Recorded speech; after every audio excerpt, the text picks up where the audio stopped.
Starting over. Welcome back to the show, guys. Today we got a special guest. This is his third appearance on the show. He's literally going for guest of the year, and he's winning by a long shot. My man's literally just fought yesterday at OC Fight Club. It was their first Muay Thai event ever. They usually hold MMA events, MMA boxing events for the most part. MMA and boxing, yeah, you're right. I forgot about the boxing. And it was over at in Hawaiian Gardens actually, which that was a pretty close venue. Unfortunately, I couldn't make it. I had some work thing that I agreed to go do, so I had to miss it. But my boy carried on. Welcome to the show, Andrew. What's your last name, Andrew? Castrejon. Andrew, mother effing Castrejon, man. Appreciate you, Drew. My brother. Thank you for coming on, dude. Thank you for having me, brother. Jinx, bro. Oh, yeah. Dude, congrats on the victory, my guy, dude. Yeah, bro. Yeah, it was all that hard work that we put in from, since starting in early September, we started the camp. Yeah. Yeah. And you was going to have a fight, an exhibition at the end of September. And then Frankie said November 2nd, get ready for that, back in the ring. So, yeah, man, it was a work in progress. You put on a clinic, bro. I think that was one. I think that was one of your best performances in terms of like how little damage you took, bro. Yeah. That's pretty much everyone said that was there as well. Even my mom told me that today. Like that was one of my better fights she had seen from all of them. Because this is my 12th fight overall, and each one of those 12 fights, I noticed that I always felt like I kind of held back on some things, on some tools that I had, and I always just try to keep it very simple. But I noticed that one thing I noticed is that as you keep growing, as you keep getting a little bit better and you start fighting better opponents, just better gyms, just more well-rounded fighters, they're not just going to be so simple. It's not going to be so simple in there. So you got to get a little bit deeper in your tool bag. So yeah, I think the clinch was a lot better than most times. I was able to land some elbows and some knees that did a lot of damage. That was the best clinch work for sure that I've seen from you. Yeah. And especially from a well-respected school gym, Rising Suns. They're really traditional, so they wanted it. They wanted to be in the clinch. I bet they're the ones that wanted those kicks, those body kicks, and clinch city. So yeah, especially them. I'm sure they know what our gym's about. Like our gym's heavy on the combinations and stuff, So I guarantee you they'd not expect to be in a clinch encounter like that. Right. Yeah, it's just the improvement, the hard work. Like I said, it's been a work in progress for like a good 2 years now of fighting, over 4 years overall, training-wise. And when I first started out, I sucked at the clinch. Yeah. And I still feel like I'm not that great at it. But again, the improvements have shown, the progress is there. So, we could take something from it. Yeah. No, well, that's like probably that is a very valuable tool for your arsenal because of how tall you are and the weight class you fight in, It's like you should be working the clinch every day, baby. You know what I mean? That's your best tool right there. That's like a short dude, spamming overhand and leg kicks, Exactly. Exactly. And that's the one thing that's always works for me as a taller guy is the straight punches. Like the straight punches were money right from the second. Yeah. And that's what we were doing the whole time in camp, right? Straight punches. And that's something I've always been good at, but this time I just put a little bit more oomph into my 1-2, sat on him a little bit, and just went forward the whole time. Even if I told myself, if he was gonna hit me with something, don't fold, keep on going. Yeah, don't let him break my rhythm, regardless, respectively. Yep, respectfully, dude. So take us back, dude. How did the fight go? How do you feel like it went? I felt like it went really, really well. Honestly, like I'll give myself like an 8 or 9 out of 10. I need to rewatch it a little bit more, but yeah, I mean, from the first round, started off with the hands. I just let the hands go. I was like, I'm gonna break whatever he's gonna try to do because I just felt like he was gonna throw some kicks right away, which he was trying to. I could tell he was trying to land some late kicks, but I think just overwhelming him with the punches just broke his distance a lot more, and he had to be moving around a lot more, and I noticed that he was backpedaling a lot. So just keep throwing a lot more punches, overwhelm him, get him to spaz, get him to make a mistake, because I'm sure that's what they were waiting on. Especially a traditional school, they're very technical as well, so they're gonna try to wait for you to kind of make the first mistake, and then they'll take advantage of it. But I wasn't gonna let him take that momentum. So from there on, once once he started getting punched, he started bleeding, and he started hugging me. Yeah. In the clinch. He wasn't even trying to clinch. He was hugging me. So that's when they would break. And then from there, every time he tried to engage, I just let the knees go off and go crazy. And I think that's what broke his cardio from the first round going on to the second, third round. It was just more of that, but at my pace going into the second and third round. Yeah, I remember the second round. Somewhere in the second round, I want to say in the middle of the round, you had him. You had him in. I don't remember if it was in a full plum clinch or if you had the one where you had the arm through.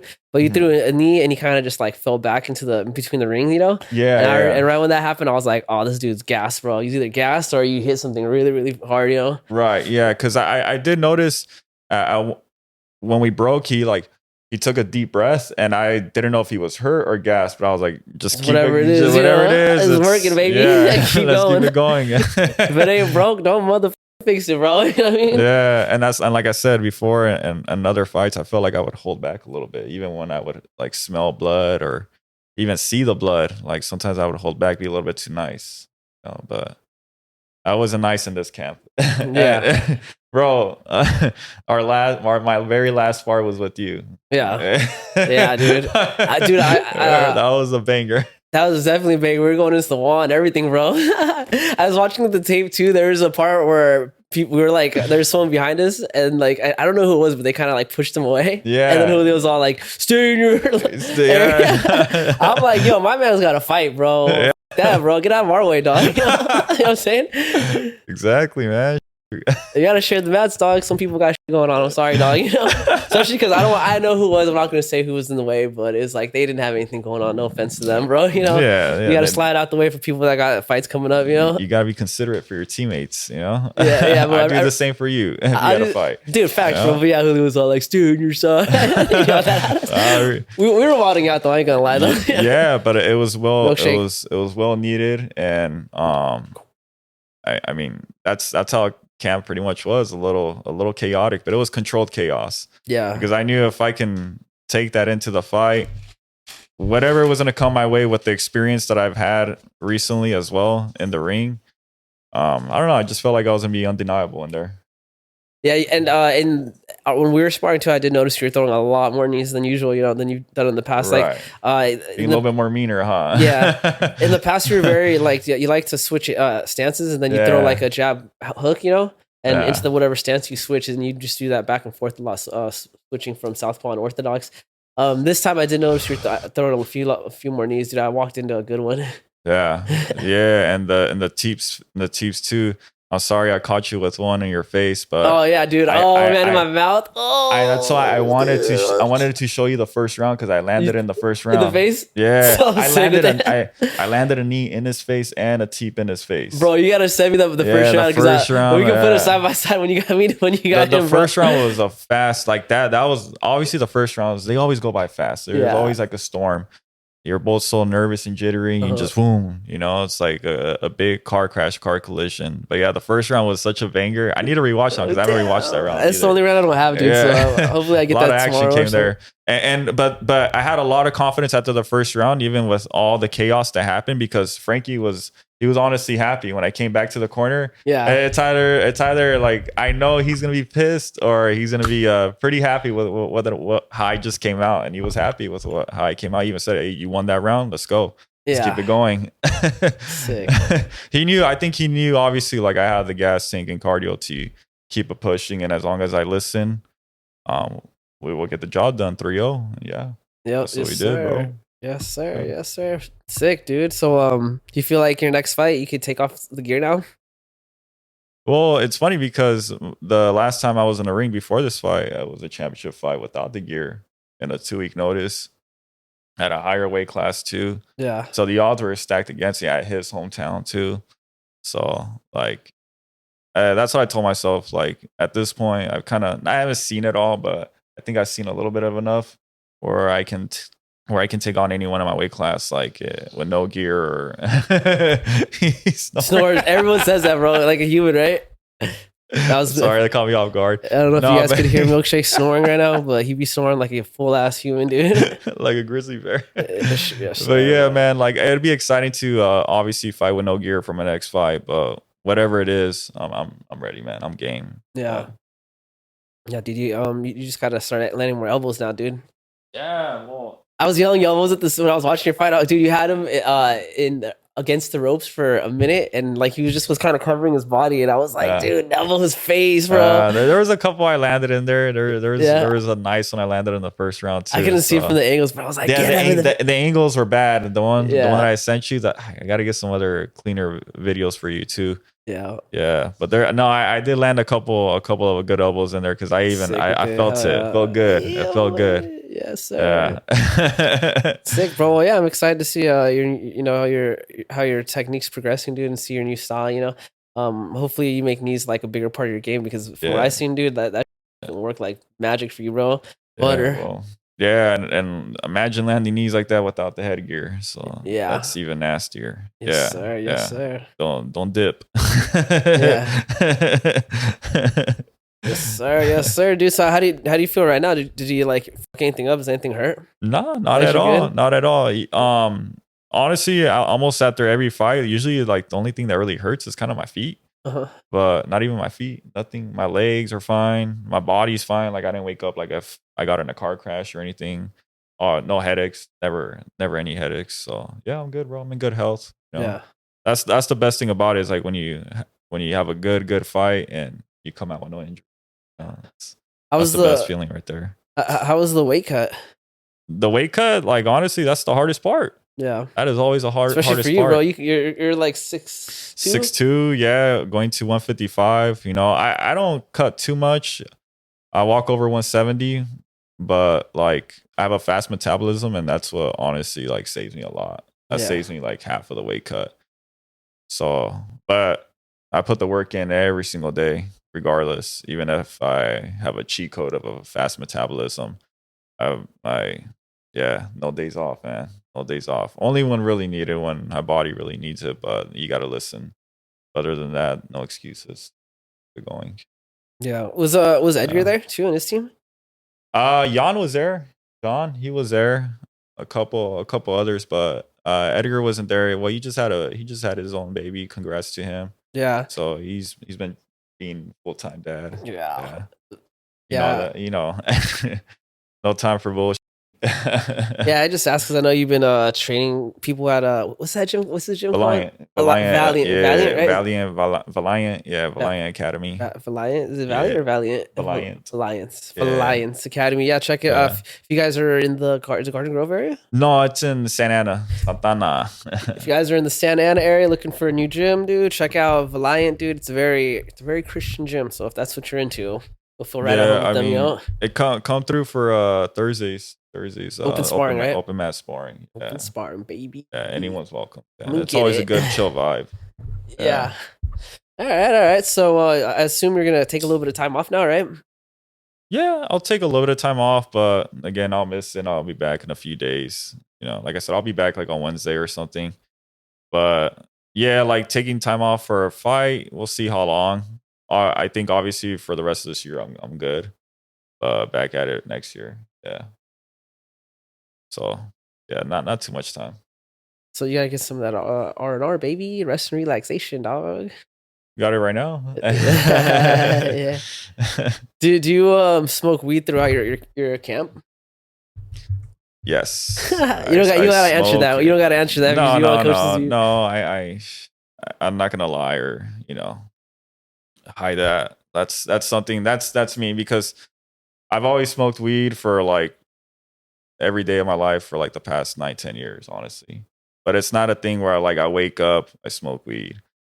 I have lunch and go smoke weed. Like it's nothing like that. Like throughout the whole entire week, I have a backwood at the end of the night when I got all my shit done, when I'm ready to hit the hay. The wood, bro. Yeah, hit the wood before I go to bed. Can't even smoke a joint, be a little bit healthier, Backwoods have been my thing for like the past 9 years, bro. Yeah. Do you feel like it kind of do you feel like the benefits of smoking outweigh what are the negatives, honestly? Do we know the negatives?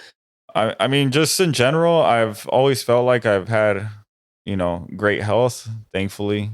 Thankful to, like, physically and mentally, like, I've always been good, like, strong enough where I can hold my own. So playing sports as a kid and never affected, like, my cardio. I never had any bad lungs, no asthma issues. No one in my family has ever had any asthma issues at all. And no smokers. Like I'm the only smoker, but I only smoke weed. I don't smoke cigarettes or anything else. So yeah. Like I don't know. I feel like as long as you get your shit done, like I don't even drink or do drugs. So it's like, yeah, people do a whole lot worse and get shit done, right? Dude, I feel like there's benefits to smoking and training. I think there's probably a negative impact on maybe your conditioning. I don't know. I know that the science says it doesn't affect your cardiovascular system, but I'm sure it's not good for something, you know. But the biggest negative that I can think of from smoking and training is the wake up, bro. Because when I'm high, it just makes me hungry, dog. See, yeah, it's all about balancing it out because I get it. The only time when I'll be like smoking a little bit more freely is like on the weekends, like when I have a little bit more time for myself, but I'm still like on the go. But like I'll eat before I smoke. So like I'll smoke right before I go to bed. So I just like force myself to get like too high to the point where I just got to go to bed and knock out like that. And I feel like that's the way to recover because the next morning I'm not as sore. Yeah. And I can do it all over again. I can go do those 3 hours of hard training. You know what I mean? I can go get those 3-5 miles done. Yeah. You know? I won't be like so achy and shit, you know? Yeah, I've told people in the past, and I still tell them today. It's like if you want to zone out and do something, get fucking high and go do it, bro. Whatever it is. When I'm high and I'm hitting the bag, it's like magical, dude. I like enjoy doing it. You know what I mean? It's fun. I'm just sitting here throwing combinations. Yeah, it's not like you're hitting the bag all stupid, being a stupid stoner or anything like that. You know, I just feel like that's a stupid stigma. Dude, I'm just zoned out, dude. I don't even hear the person next to me, you know? Yeah, bro. Especially you got your own AirPods on. Like, dude, I'm in my own world, bro. Dude, I got those over the ear beats, dude. Go smoke a joint, you know? Yeah. Go hit the bag, and I'm chilling for like 20, 30 minutes.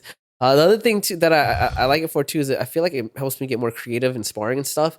Yeah. But the one thing I do kind of notice it does kind of impact negatively is hitting pads. Just for the fact that like I can't remember pay attention sometimes, you know. Especially if we're in the group class. If it's like a if I'm just doing a private with someone and they're just holding pads for me, it's a lot easier because I can it's just me and you direct. Yeah. What to do, you know.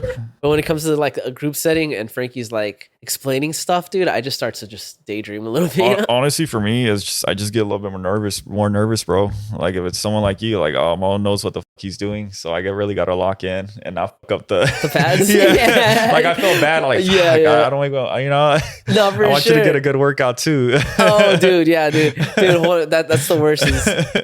That's the worst, bro. It's holding pads for someone and you're the one. It can sometimes suck too because if you don't hold it right, you might get fucked up, bro. Yeah, that too. Bro, I feel so bad for Frankie. I fucked up his hand while he was holding pads for me yesterday while we're getting ready. While I'm about to go out there. You just hit something wrong or what? Yeah, he was asking for an elbow, and I think I went for a straight. I don't know if he was asking for an elbow or a straight. One of the two. And I went with the opposite, and just the timing. Yeah, I think he like hyperextended his thumb or his wrist or something because he was like holding like he's like yeah. I was like, oh my god, and it was going so good. Like we were like 2 rounds in. Yeah, we were flowing and everything. It was just that wrong timing right there. Yeah, oh man, I felt so bad. And after that, I was like, all right, I really got to win out. Yeah, like I'm sorry, coach. I'll make sure I'll get the dub. Dude, Frankie got fucked up too with Sid, dude. Oh, were you there when she kicked him in the head? I heard though. I want to ask Sid to come on the pod, bro. Yeah, she should, bro. She's had so many fights and she's done so great. She's a good talker too, dude. She's very like. She has good words. Because she's got a good soul and a good personality. You can tell, man. Yeah, she's educated too, you know. So she can. I think, but yeah, I've been wanting to ask her, but it's a little side thing. But yeah, I was there when it happened, dude. It happened right in front of me. What was I doing? I think I was putting my gloves on in the ring, or like right in front of the ring. You know, I was sitting on the ring, and like, dude, just out the corner of my eye, I caught it, bro.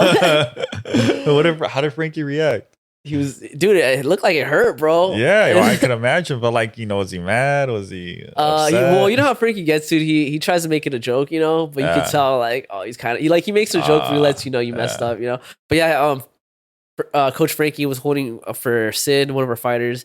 He held for a body kick, and she like kind of hit the pad, but like the tip of the pad, and it went over and just hit his head on his bald, shiny head, bro. I just saw the whole gleam of the poop. And, Coach has taken some damage this year. You're holding pads for us, bro. Even with Julio too. He's getting fucked up this year, bro. The least I could do is get him a dub, right? Yeah, for sure. No, bro, but honestly, I think being a coach like that sucks because it's like you're holding pads for like people a lot, dude.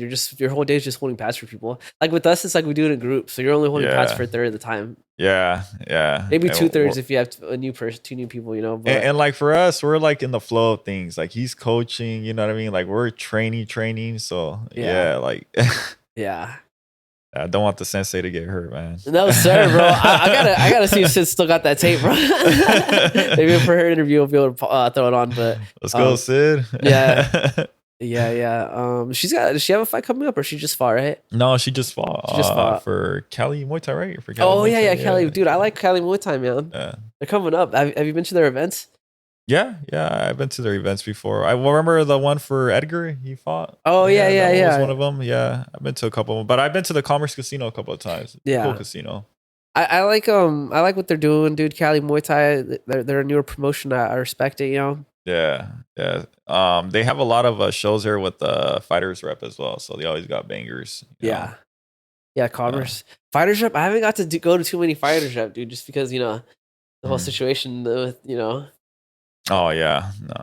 So, but I think I've only been to one, dude. It was like a long time ago. Yeah, I've been to a couple of them. They have some good shows though. I want to go, bro. I think for a local show, they're the best kickboxing show. You know. Absolutely. Yeah. No, and they got a lot of clout out there. Got a lot of love. Yeah, their fighters are dope as hell as well. And you've had a few of them on here as well. Yeah, Very well respected. Yeah, I got an episode that's in the darkness right now for Yadir. He fought for Fighters Rep.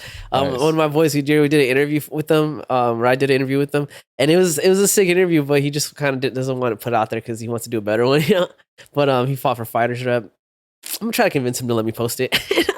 Come on, Yadir. Just let it out. Well, bro, he wanted to do another one with you, and then it just like never happened. And that's kind of why I was like, I'm down to do most interviews with like more than one person, but it's like to arrange for everyone's time is like hard, you know? No, for me, for Yadir, I'll do it, bro. And I told him too, because he even asked me, he brought it up. And I was like, bro, that's exciting as hell. Like, yeah, you should for sure do an interview with Mo. Like it's already long overdue at this point. And I think for him, it's probably also because he hasn't fought in a couple years. So it's like, Yeah. Like, well, he wants to keep fighting for Fighters Rep. Yeah. He wants that, but he Yeah. Nah, I don't want to drop any news, but he did mention, he does want to make a little comeback. Not gonna say when, but yeah. He's been getting swole, bro. Hey, dude, he's swole right now, dude. Oh, he's already got. He has the hands. He has the experience. Yeah. He's won championships before too. So he's been fighting for a while, bro. When we did the interview, like a decade. When we were doing the interview, he told me his whole story. He started when he was fucking young, bro. Yeah, I think in high school or something, like 16 is when he started. Yeah, because bro's like about my age, so yeah, he's been doing this for a long, long time, longer than you, probably. Yeah, for sure, dude. Yeah, for sure. Yeah, longer than all of us. Yeah, that's a great teammate of ours. Yeah, he's fun, dude. And sparring him, so you already know it's gonna be a banger, bro. Every time, dude. Even when you guys just drill, because I like, how like we're usually next to each other too. Like my group is right here to the right, you're right there to the left, and I watch you guys, and you guys are going at it. Like it's solid work, whether you guys are drilling or sparring. Yeah. You guys are going after it. Yeah, he's fun to train with, dude. He's been working on a lot of kicks this last year. He's been got some kicks better? Going on, bro. Yeah, bro. He threw some kicks at me last time we sparred. And it threw me off so much because with him, I know he likes to box. Yeah, so I'm always prepared to box, and I'm sitting on my way, and he starts kicking me, and I'm like, what the bro? Now he's mixing it up more, huh? Yeah, I told him, I was like, bro, keep doing that because that threw me off, bro. Yeah. And his hands are already enough to deal with, so. Yeah. Yeah, he has some good kicks too. Yeah, he just doesn't like to use them, but he's got some cool kicks, bro. Especially because he's a lefty, bro. I'm like, bro, you can line that up to the inside leg, to the body. He can switch, bro. He can be a righty or a lefty. Yeah, that's the unique thing about because there's also like I watch basketball and baseball. There's basketball and baseball players that can like switch off. They can shoot left, shoot right. Bat right, bat left, and those are like the most unique. It's like the bilingual type of players. Yeah. That, I never thought about that in other sports. Is it like is there an advantage in other sports? Or? Yeah, I mean, think about it. If you can go right or you can go left, like the defense has it's like pick your poison. He doesn't have a weak spot. Like usually, okay, maybe forcing him to his left. is a weaker spot, so you have a higher advantage of stopping him. Well, he's just as good going to his left as his right. Yeah. You know, so it is an advantage when it comes to fighting too. If you can switch stances, you know, southpaw and orthodox and be just as fluid, I mean, how are you going to force them into... Yeah. You know, well, there's a huge advantage. There's a huge advantage in martial arts, but I never thought about it for basketball, though. Yeah. I'm gonna look into that more now because now I'm curious, dude. Yeah. Look at Kobe Bryant, man. Shout out Kobe. Yeah. R.I.P. R.I.P. Black Mamba. Yeah, Mamba mentality. Did you ever see that video of, it's like a guy had what are those like a hibachi spot? I don't know which one, but he's like Kobe and he throws something and there's like a white lady and she's like, "Don't bring him into this." Oh yeah. She just popped up on my feed again yesterday, and I don't know why, bro, but it made me laugh. Hey, I probably like something similar to that. Maybe that's why. I don't understand why she was even tripping, bro. I was like, what is there tripping about, bro? That's commercials. Yeah. Yeah, Yes. brother. Yes, sir. Remember, like, Yeah, go ahead. I'm trying to smoke a little bit at a time, you know. Yeah, if I get know. too high, then I start talking low, and then so I gotta get a little bit of high, and then I gotta stop, and then you gotta pace yourselves, pick your shots. I can't be high and do this, dude. There's a lot of things I can do high, but I'm not able to be high and be entertaining. That's something I'm working on, yeah. That's what we do in general, bro. Yeah, but for a podcast, it's like, you know, you gotta be like, yeah, we gotta make, shit. yeah. You gotta think quick, baby. And that's that's true though. I mean, this is what, a year and a half already into podcasting? Yeah, it's been about that, dude. About a year and a half. Probably a little longer, but we could say a year and a half. Yeah, because I remember after my first amateur fight, I was on here. Yeah, that was like over a year ago already. Yeah, you were like I think you were my first guest, dude. Like actual guest. Yeah. I think so. Well, yeah, one of the very few. Yeah. Yeah. Yeah, I gotta get you like a medal or something, a trophy, like for fighting. You know, I gotta get you a bigger trophy than the ones they give you for fights, bro. You know, like a cigarette one. For real, man. They be cheap as hell. Yeah, for real. Do all that hard work and risk all that CT. I know, right? For a $10 belt, dude. I saw the website that I'm pretty sure makes the belts for like WCK and all them, and I was like, damn, I think it was like $50 or $60, dude. Really? But it might not have been the same materials. Really? But yeah, because I remember Frankie made a joke about that, and I was like, it can't be that low. But you might be right. It could have been just the materials are different and cheaper, you know. But I was just like, I don't remember how it even popped up, dude. I think what was I looking for? Just invest a little bit more to the belts, you know. I was trying to. I had a fighter come on, and I was trying to get all of his belts, like pictures of him, to put like in the thumbnail, you know. And so I just was looking at these different belts, and I came across a website that makes them, and I just was like, damn, this is it. This is kind of low. It's still too cheap, bro. It's okay to say. I guess it makes sense, though, because they have to give them out, like, every weekend, and you know? Right. It'd be nice, though, to have a nice belt, you know? Well, I mean, if they're making enough money in that promotion, I think the belts are something that you should definitely invest in. Silver plated, dog. Just plated. Doesn't have to be solid, you know? Yeah, just something that looks really nice. Something, you know, that looks like it's worth fighting for. Yeah, dude. Well, the WCK world title looks sick. Have you seen that one? Yeah, that one looks sick, dude. I really like that one. Yeah, that one. And then I've noticed boxing belts on the local level. They look a little bit cooler. Get the lighter real quick. They look a little bit cooler. Some boxing belts. Yeah. Have you had boxers on here, dude? So I had I just interviewed last Tuesday. I think I told you Angel Munoz. Angel Munoz. Yeah. Okay. He's a savage, dude. He's fighting out of KMX boxing. It's in San Bernardino. You know, he was on season 2 of Team Combat League. You guys should check that out. His interview will be probably the one right before Drew's, so you guys just check that one. But it's a good interview. That guy check out his first. Yeah, he was cool, bro, and he really like opened my eyes up to the world of boxing in terms of the local level, you know. Yeah. Because I know people that box, but I never really like chopped it up with them and gone into their head on like how the boxing scene is. But it's a lot different than Muay Thai, dude. I mean, I know the training is different, and I talked to him about it. I was like, you know, in Muay Thai, you train together as a team, right? Right. I took some boxing classes at Gramps, and it was kind of like you kind of like have your time with the coach for pads, and then other than that, he's like, you have a thing you're supposed to do. You're doing it on your own, like a workout, running, whatever, you know. Like your own road work. Yeah, so he'll tell you hit the bag for like 30 minutes, go run like 10 laps around the gym, and then come back, and then it'll be your turn to hit pads. Kind of like a fight camp. Kind of similar. Just like in fight camp. Yeah, basically. But they're just always like that. Versus in Muay Thai, though, you take the class together, you know, and it's like a family. Yeah, you know. Yeah. Anyway, so like I was saying, there's just a lot about boxing that I didn't understand. And he started talking to me about the local promotions, and then like the sparring, like how they do the sparring. You know, it's pretty common for boxers to travel to different gyms to spar. You know. Yeah. Anyways, it just was interesting. You know what it is too, because their sparring is a lot more grueling. Think about dude. it. Dude, I showed up there on sparring day. You got to have the cardio. That's real cardio right there. Dude, they're swinging for the fences, dog. Yeah, and they are doing like 8, 10, 12 rounds of sparring, you know, multiple times a week. Yeah, dude. Well, this guy says he spars 3 to 4 times a week mandatory, and it's basically at 100% the whole time, bro. Yeah, there's like minimum maybe like 80, and that's still hard. Crazy, dude. I was watching these kids fight, bro. Or spar. I call it a fight because to me that shit was a that's PKB, like a fight, bro. Yes, maybe even harder because and then those fools actually have hands, bro. Hands. No disrespect, but like, you know, a real boxer's punch compared to like us punching, it's different. It's different. Especially this gym. It was like a Mexican type of gym, so a lot of inside fighting. You know, a lot of just in the like right in front of each other in the pocket type shit. Dude, it was sick. But I was like, these kids are 15. Yeah, maybe they shouldn't be doing this 3 to 4 times a week, bro. Yeah, once a week, sure, but 3 to 4 is crazy. You know, I don't think in general anyone should be doing it. It's CTE, bro. Dude, actually, Angel brought that up too. He talks about that and he understands the. So you know, risk comes with reward. I mean, it can happen for any sport, but it's just in boxing. It's just more.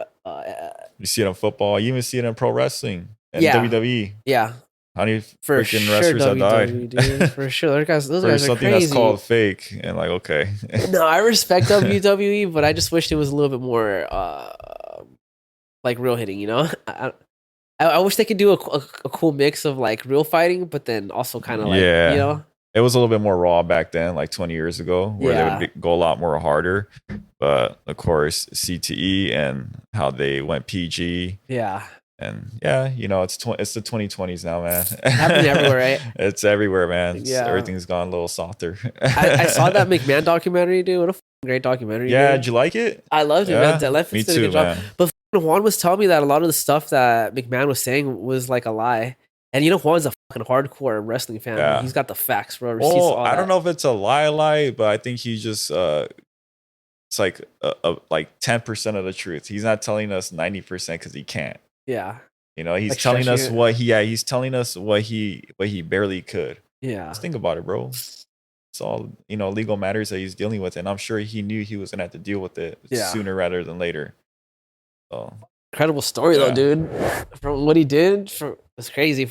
It's man. How he got the company from his dad and just took it off, bro. It's crazy. Well, think about it. If it wasn't for him doing all that, we wouldn't know who Stone Cold is. We wouldn't know who The Rock is. You know, all these wrestlers and faces that we talk about, like a Brock Lesnar. You know, the outlet that they all came from and became who they were and are is because of the WWE and Vince McMahon. Yeah. It's crazy. I remember when Brock Lesnar came on the scene, I didn't think he was going to do as good as he did. Yeah, man. And the dude won a UFC championship. Dude, he mollywopped some people, bro. He was the shit, bro. He was the deal, bro. Too. Yeah. Yeah, I thought he was like on the fake wrestling, but I didn't really know anything about him. I don't pay attention to even like wrestling. No one like, knew anything about him. They just thought he was just another juice head coming from the WWE. Like, no. Well, no, some people did because some people were saying that this fool was like a Division I like wrestler. Yeah, I know what it is, but I don't know. Yeah, really what it is, dude. Bro, like, was I heard it, you know. And the NCAA, I think he was like 105-1. That's a crazy record for wrestling. Yeah, at the highest collegiate level. Yeah. So I know people told me that, but I just still was like, I don't know, man. Being WWE. That huge too, 6'3", 300 pounds of muscle. What the fuck? Yeah, dude. Moving like a dude your size. Yeah, he was fast, bro. Bro, he got it, dude. And I think the only people he lost to that I can remember was he lost to Overeem, right? And Cain Velasquez. Oh, and Cain. So three. Yeah, I gotta look up this guy's record actually. Cain first. Remember, he lost to Cain first because of the belt. Yeah. Well, Frank Mir was the first one, but that was like a fight he was dominating. And he fucked up because He just wasn't rotating correctly or something. He wasn't circling correctly, and he got caught in the like basically in a, I don't know, it was a heel hook or something. Oh, yeah, and he had a tap right away. damn. But he was winning the fight. Yeah? yeah. Well, I watched that first fight of Brock Lesnar in the UFC. You'll see what I'm talking about. He fought who? Frank Mir, you said?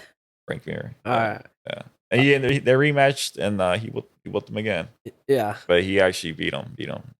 So, and that's how he got his title shot. And I think he ran over Randy Couture. Yeah, Randy Couture. Yeah, Randy Couture. A little bit older though. He was like already in his 40s, but you know, still a legend.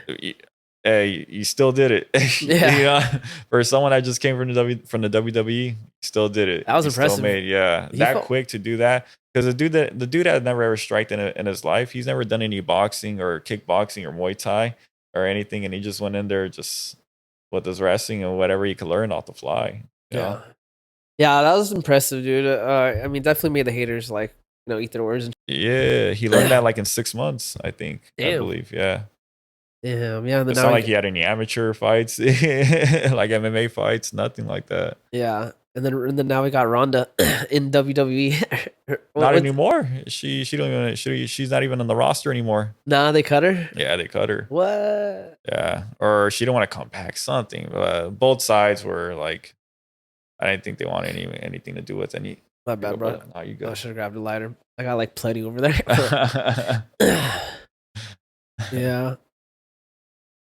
Interesting, bro. How do you feel about that? The rule change in UFC. Which rule change? You can do downward elbows now, right? Oh yeah. And you can, and a down opponent now is only considered down if both knees are touching the ground. Right. So I think hand doesn't matter anymore. Okay. And I think one knee and one hand doesn't matter. So you gotta have both. I think it has to be both knees. Not just one. Yeah. Oh, okay. That changes a lot of things too. Changes a lot of things. It's gonna become like one. I like it, dude. Herb Dean's not for it though. He says he thinks it's gonna lead to more injuries. Well, it's fighting at the highest level. Like everything's a risk. I agree with them. I think it's gonna, but I think it's gonna be entertaining as though. Yeah. It's gonna. That's what it's for, right? It's for us, the fans. That's what they want. You know, to entertain us. So give us what we want. I like it. I think we'll see some crazier type of elbows, some more Thai style elbows and UFC. Especially in the clinch now, dude. Some spikes, imagine. Yeah. Well, now you can go over the top of it. You know how they have, sometimes they'll be in like a clinch and they'll have their face to the side of the fence, stalling, you know? Bro. Less stalling. I'm telling you, there'll be less stalling too. Because also you can't just have one hand and stall, right? Now you got to be active defensively. So it's gonna get things moving and going. If not, if you don't move, you're gonna get mollywopped. I think that's a good move because especially right now in the UFC, you have a lot of the champions coming up that are like wrestlers, like strong wrestling base. And you know, it's cool, I respect it, but it gets a little boring. But I think this just gives them more tools to use in the clinch and stuff, you know, so hopefully they can get more finishes. Like let me see, who can I think of? I thought Milkshake was outside. I was like, gonna get outside. It was like the smoke and the reflection, dude. Anyways, what was I saying? You know, like Marab, you know, Marab's cool, but Marab. Marab. If you could start, you know, throwing some music in the clinch, hopefully gets a little something going. He's a guy that just likes to take control of you, huh? Yeah. There's a few of those guys, and it's cool. I respect it. That's their style, and it's working for him. Huh? Like Bilal. Oh yeah, dude. Especially another champ. Yeah. But like they're also so good and technical as well. But like there's just this one little thing that they're missing where they can just finish the fight right there. I'm thinking that's going to benefit them the most. So hopefully they use this to their advantage because I'm okay with you grappling and winning, but I want to see some. You know? Yeah, especially at the highest level like that, right? Why not? If I'm gonna be paying for these pay-per-views for $50, $80, whatever, dude. No, it's like $80. It's like $80. Yeah, I know. I said 50. I wish it was 50. Prices, you know? Yeah. I don't pay. Clearly, I don't pay for pay-per-views. You know. But if I'm gonna pay for like $80 for a pay-per-view, you know, I might be watching. I want to see some violence, dog. Yeah. No, for sure. I mean, you all want some blood. Dude, my air filter is going off, and I don't know if it's because we're smoking or if it's because you know how there's the fires right now. What fires? There's some fires in Southern California. Yeah, they said they could see it in space, dude. Yeah. What? Where in Southern California though? I didn't look into it. Like in the hills, obviously. I didn't look into it, but I did notice that there was ash all over my car because I washed it today. And I was like, "What the?" And then I saw it. I saw it on the news and I put it together. But check this out, dude. It's supposed to be somewhere in Southern California. I should have looked more into it. Hopefully everyone's okay. No one park fire. Largest force. California largest wildfire of the year explodes in size and destroys scores of buildings. Yeah, it's pretty. Oh wait, it's telling me something about. Dude, some ad. I'm not paying for your news thing. I'm sorry, dude. But that wasn't. Nah, I think that was in July, bro. It was in July. No, this is published September 26th. Wait. Yeah, even then. Wait. All right. That was the wrong one. Yeah, we in November now. There's a fire. There's a fire right now. There's somewhere going on. The fire is in here, G. We burning that fire, bro. Anyways, they said they could see it in space. It's in Mendocino. It's in Mendocino. They can see it from space, though.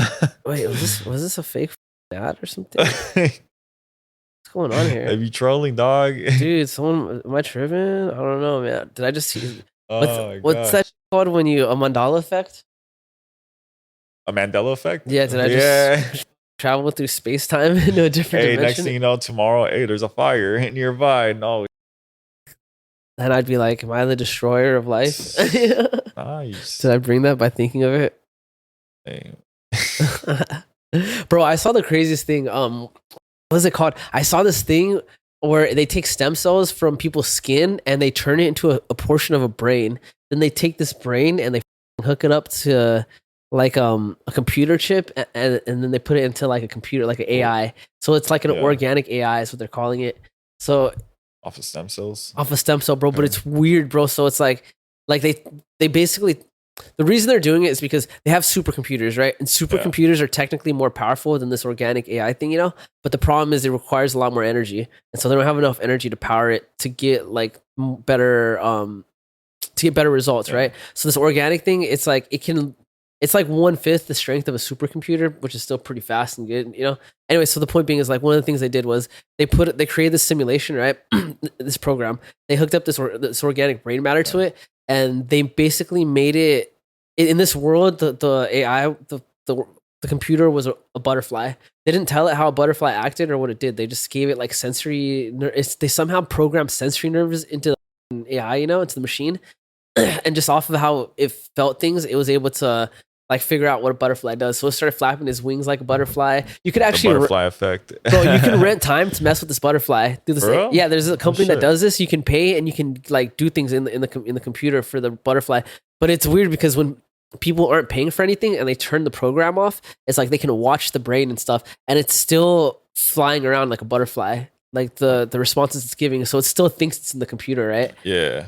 It's just weird. I saw things where they hooked it up to robots, bro. That was weird. It was AI, bro. Dude, they hooked up brain matter to a robot. Think about that. That's a cyborg, bro. That's I mean, that's where we're heading to. Though. I'm not surprised. I'm gonna send you this, dude, because it's wild, bro. Though, and I think I'm doing a terrible job because this makes me feel like Skynet is happening. Yeah, I'm not surprised, dog. Yeah. Oh, it's intense, huh? I was literally watching before you came over. Actually, when you hit me up to do the pod, bro, tonight, I was watching videos on this, and I was literally about to go down a rabbit hole and just learn as much as I could about it. I stopped you from it. No, you can go back to it tonight. No, but you're good. So I was sitting here weighing it out. I was like, do I want to go down this rabbit hole or kick it with you? And I was like, nah, I'm kicking with you, you know? But I was literally watching a video, like, when I was talking to you about it. I was watching a TED Talk about it. Hey. Yeah. So, anyways, I have to check that out tonight. It kind of blows my mind. And it's like, is that thing sentient then? Maybe.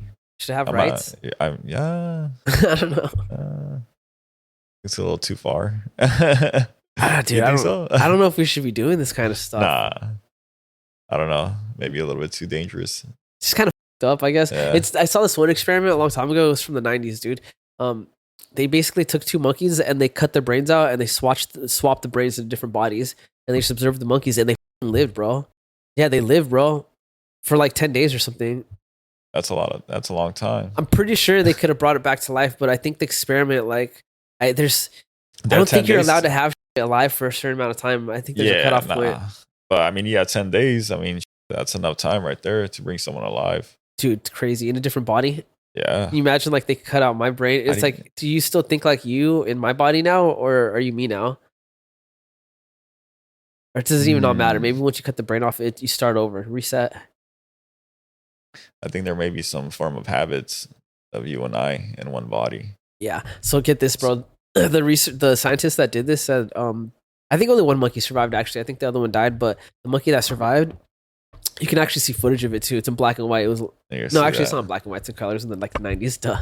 Anyways, that's stupid. I'm just trying to exaggerate, bro. That old dog. It's like it's shitty 90s, like hand camera though. You know, all pixelated. But anyways, dude, the monkey was like tripping, bro. It kept like looking. It was like kind of tied down, but it was like looking at itself. Like it looked like it was tripping, bro. Milkshake. Yeah. No, I need to peep that though. Anyways, that sounds intense, bro. Tough experiments, right?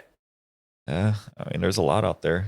I came on that video because I was looking at experiments that happened in the 90s. Yeah. The 90s? Yeah, that's what I Googled. I just started looking at it, on YouTube. Hey, we're 90s babies, bro. Shit. That's all I wanted to know, you know? Yeah. Like, what kind of going around when I was a baby? Yeah.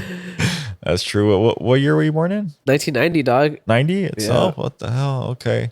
I thought you were 91 or 92. I was born in 95. Yeah, I'm 90, dog. I was there for it. The whole decade. Well, one thing I do remember is they made toys better in the 90s. Just the quality of toys felt better. I mean, there was a Toys R Us. Remember that? Yeah. It was the dopest store for us as a kid. Toys R Us was tight. Yeah. Even like the little toys that you would get with the Happy Meal from McDonald's or Burger King, they were always dope as hell. Bro, when McDonald's did the collab with Beanie Babies, bro, people were fighting for these Beanie Babies. Yeah. They're like full of adults. Hands. Tassels. Yeah. McDonald's crazy with it. So they're billionaires. Yeah, they don't make toys like that anymore. And remember the was it Transformers or like Beast War toys? Mm-hmm. Those were hits. Yeah. Remember the Star Wars ones at Burger King? I think they even had the watches too. Oh yeah, dude. So that was that drip, bro. That was tight. Yeah. I was in kindergarten with that. And then I think one of them was the fake hair. Yeah. You know, the little tail? Yeah, the little rat tail right here. Yeah. I remember that. Right by the ear. I remember when Happy Meals had the Power Rangers one, bro. I went crazy trying to collect all of them. And there's like one I couldn't get. It was the blue one. It was so hard to get. And I finally got it. And I don't know if it got stolen or something happened, but I freaked out, dude. Yeah, I would too. Imagine how much that's worth now. I wonder if it is worth anything. I don't know. But I remember I bought like 10 Happy Meals before I fucking finally got the blue one. I was like, what's going on? Just for the toy. Hey, nah, for real though. Because there was a couple times where I actually didn't care about the food. I just wanted to go for the toy. I wanted to go to McDonald's or Burger King to just go get the toy because they had a cool ass toy. Yeah. 90s, man. Yeah, the kids don't freak out over the McDonald's toys anymore like that. Hey, you know what? Halloween was just a couple of days ago. It was weird, man. I don't know about here, but over there in my neighborhood and a lot of neighborhoods I was passing by, there was like barely any kids walking around. Dude, no one came to my door. Right? At all, bro. That's crazy. Yeah. It was dead, right? You know what? Now that you mentioned that, Hung from Hardworks, he posted some kids coming to his house, and he was all excited, and he made like a post saying how happy he was they came. I didn't think about it, but then now that you said that, I wonder if it's because they're the only kids that came, you know? Who knows? Maybe, bro. But like, yeah, I mean, my family, they were like, damn, we still have a lot of candy, and it was like almost 8:00 p.m. I was like, damn, that's kind of sad. I mean, usually back then by 7:00, our big old bowl of candy would be gone. Yeah, you have to tell kids to take only a little bit. No, well, like, yeah. They'd be dragging too much, dude. Yeah, back then, you had to be strict. Only one per. Yeah, I got like 30 kids coming, bro. Yeah, and I even told my family, just give the kids like a bunch. Then they're like, we are, and like we still have a bunch. Like we don't care how much they take. Like, there's no one. I'm like, damn, that's sad. What do you think? What do you think the reason for that? You think it was COVID, or do you? Well, part of that, but I already saw it trending this way before that, bro. Like, think about it. Even 5 years ago in 2019, before we knew what COVID was, or before we had any thought of this, we were already heading towards a world where like people were like antisocial, not wanting to get outside, or just being weird, you know, like not wanting to talk to each other, associate, you know what I mean? Yeah. You know, yeah. Dude, this is gonna, I think if this continues. We already had that social distance before social distance became the thing. Yeah. We already had that going on. Yeah, I just think this is just gonna perpetuate more of a secluded like community or civilization for America, or at least here in California, because I don't know how other states are doing, you know. Yeah. But it's like you got like kids in high school right now. They just want to play games and stay in, right? And then the younger generation under them, they don't even want to. They don't know what it's like to go out for Halloween, you know. You know. Yeah, nobody can balance. Like you can do both. I'm not saying you got to quit video games or quit being whatever it is that you're doing. Like it's okay to go outside too. Well, I'm just saying it's like it's like we're pushing kids inside more and more now. You know, yeah, but I think that's the parents' fault. Obviously, that's where it starts at home. You know, I don't know. Like, oh my bad. People are just too soft on their own kids. I was about to say something. Yeah, my bad. Not yet. Yeah. People are just too soft, you know, with the youth nowadays, man. Yeah. You know, I'm not saying go hit your kids or anything like that, but come on, man. Don't teach them how to be betas. He wants to go outside again. He's gonna do that. Nah, he's just gonna try to go see what's going on. Look at that. He's yawning. I don't even. And sometimes I'm like, does he got to pee? Because then it's. Oh yeah. Wait, that's right. My bad. I don't know. Because so for the people watching, listening, I'm taking care of my dad's dog right now. My dog's on vacation. This dude's a little spoiled brat, dude. He keeps coming to my sliding door trying to go out. I'll let him out, and he'll literally go outside to sniff some shit and come back in like a minute later. And he does this like 10 times a day, bro. Like over 10 times a day, 10 times within an hour. So sometimes I try to like not let him out. But then I start to feel guilty. He could use. He needs to use the bathroom. Yeah. What do you guys think? Should I start whooping him every time he wastes my time or what? Mo Vic. Dude, so Michael Vick. Bro, so I had to put a shock collar on him, dude. I felt so guilty. I feel so bad. Yeah. My neighbors were complaining about his barking. For real? Yeah. Oh, shit. And I think they told my manager. You know, have animal control roll up in here. We're not supposed to have dogs, bro. Oh, that's already one thing to worry about. So and he's a big old dog, dude. Dude, his bark is gnarly. It's scary, dude. Yeah. So yeah, I had to put a shock collar on him because he barks like, I guess like, he doesn't do it when I'm around because he knows I'm gonna whoop him, yo. Yeah. But I guess when I'm at work, my neighbor was telling me he barks the whole day, dude. So, anyways, I put it's a little bit of a bust. Yeah, so I put a shock collar on him, and I feel really bad, dude. Honestly. Pobrecito. Yeah. But I don't know what else to do, dude. He's got to stop barking, you know. Yeah. But it worked, dude. After the first day, he stopped barking. Yeah. Yeah, dude. Hey, they're just like little kids, huh? They just crying for attention. Yeah. So the collar I got, it's got 3 settings, right? It's got a noise. Why do I keep hitting that button, dude? It's got a noise. It's got a vibrate, and then it's got the shock. So you can basically choose like if you want all 3 or 2. No. So I think he's had the shock for a week. I'm gonna take the shock off and just do the noise and the vibrate, and I'm gonna see if that like kind of. Yeah. You can get him to just trick him to stop barking still, you know? Chill him out, huh? Yeah, just stay on the track he's been on, you know, keep good behavior up. Yeah. Well, he seems like a good dog in general. You know what I mean? Yeah, he's chill. He just doesn't like other animals. Like at all. He'll try to kill anything he sees, dude. For real? Yeah, it's so hard to get friends and stuff because he's always attacking other people's pets. But like around the other humans, he's chill. Loves humans. Yeah. Yeah, loves humans. Yeah. Never attacked a human. He's had like small children like pull his ears and like play rough with them. He's never like bit them or anything. That's good though. Yeah. At least you know he won't get fucked up by any other dog. Dude, he's down for the shits, bro. He's half bulldog, half boxer, and it's like the bulldog I think is just crazy, bro. The aggressive side. Dude, he don't give a fuck. Dude, when he's at my dad's house, my dad has a fence in his front yard. If he sees like another dog walking on the sidewalk, he'll literally like try to push through the fence. Like he'll be like in his face up trying to get to him. He just like loses it, dude. You know? Yeah. Bad dog, bro. Yeah. The bad boy. But you know what I think I'm gonna do? So the shock collar worked so well. Milkshake. It's up to say, but it worked. But you can get a shock collar where you push a button. So I think I'm gonna get that. And when I take him for walks, if he tries to attack another dog, I'm gonna shock him, bro. Because that works, dude. And I feel bad for saying it, but you can't argue good results. Oh, milkshake. Yeah. He just took a whiz. He did, bro. Dude, did you see that the Ilya fight? Oh, against my boy Max. Dude. Yeah, unfortunately, I saw my boy Max get knocked out, or finished. Yeah. But he put up a great fight though. He was doing great. Just Ilya has that touch too, where he can put you out. And one thing that worked against Max was once your back is against the fence and Ilya's coming with that pressure and landing big shots like that, and then he landed a nasty hook. Yeah, no one's really gonna survive after that. So yeah, I think Max was doing great. I think the game plan he was working on was being effective. Like staying on the outside. On the end of the pockets. And he was fast. He was adding a lot of kicks, dude. Too. He was like kicking and sliding out. Yeah, and I like that.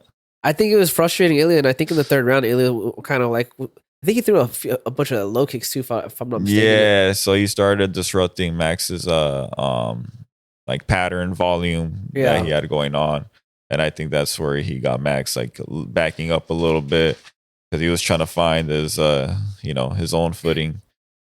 And yeah, I mean, sometimes you just get caught like that, bro. It just takes a little mistake like that, but at the highest level, that's all it really takes. Yeah, from what I think happened, I gotta rewatch the fight. But what I think happened was Max was doing good the first and second round, and I think in the third round he tried to get a little too saucy with it, I think he was trying to like bang a little more, Yeah, I think he tried to stay in the pocket a little bit too much more than he should have. I think, yeah, and it's like. I get it. You may think you're winning two in the fight and like, okay, you can start turning it up in a way where like, you're feeling yourself. But in a fight like that against an opponent like that, you can't play that game. Yeah, Ilya is the guy that he just takes one. It's like Pereira, right? You don't want to play that game. No. You know what I mean? Just if you got whatever you've been working on. Keep it technical, yeah.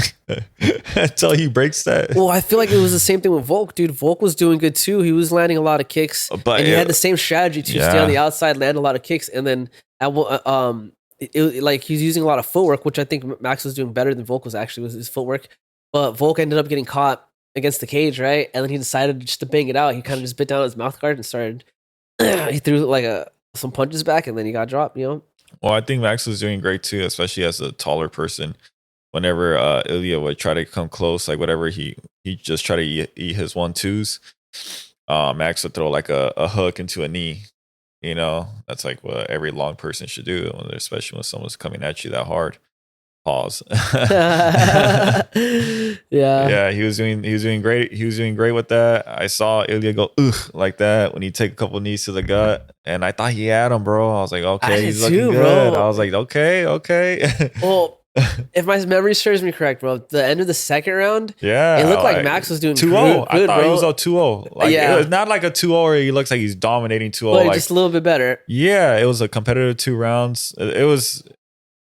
No, he's doing it again. I told you. You need to play this game all day, dude. At the very least, though, it was 1-1. At the very least, by my opinion, it was 2-0 Max. And yeah, you got caught in the third round. It happens. Freaking Tempura, bro. My guy. He's just dominating right now. So who do you think gets the rematch, Volk? Or, I mean, do you think there's a rematch, or you think they give it to Diego Lopez? Dude, like I would. That's I like tough. Diego Lopez. I like the sound of Diego Lopez a lot, dude. Yeah. I think he definitely deserves it, but it's hard because Volk did a lot, and you got to respect that. As at the end of the day, the UFC is a company, and it should honor fighters that made a lot of money for them. It's kind of you gotta allow them to have some type of leeway, especially because Volk was the type of dude that would fight anyone at any time. You know what I mean? He was a company man. You know what I mean? So it's tough. It's a coin flip for me, but I think the right thing to do would be to give Volk the rematch first, just because it's Volk. And I know it's tough to say because Lopez has been working hard, bro, and he deserves it, like for sure. But I think you got to give it to Volk personally. Yeah. And I don't think it would hurt. What's his name? Diego Lopez, if he doesn't take the fight. Like, I mean, well, if not that he even has a choice, but if he doesn't get the fight, opportunity, yeah, because I think it'll give him more time to prepare for someone like Topuria. Yeah, yeah. I say make that fight, give Volk the rematch just on principle, and then Lopez, you can give him a top guy. give Lopez someone a money fight. Just let he's been working hard, bro. Yeah, Give him like a Gaethje or a Poirier or something like he's gonna get some bread, get some fame off. If he does good, next fight for sure, dude. Whoever wins the belt, you'll get him.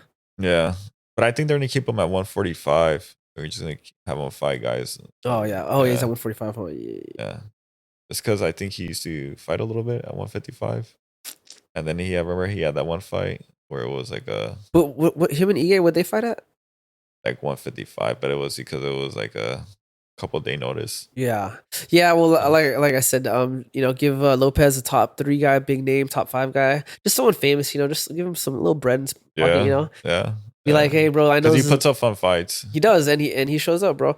I would just be like, look, I know, you deserve this fight. We're gonna give it to Volk, but we'll give you this dude. Yeah, I mean, hey, like Max says, there's options. There's good options. Yeah. You can always make something, even after a loss. You can always make good fights. Yeah, Max says he wants to stay at 55 now, right? He wants to just be at 155 from now on. I think it's a great thing for him, honestly. I think it's needed at this point in his career. He's 32 years old.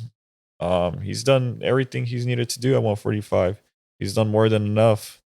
And for someone to cut all that weight too, because like that dude probably walks around my weight, or if not heavier.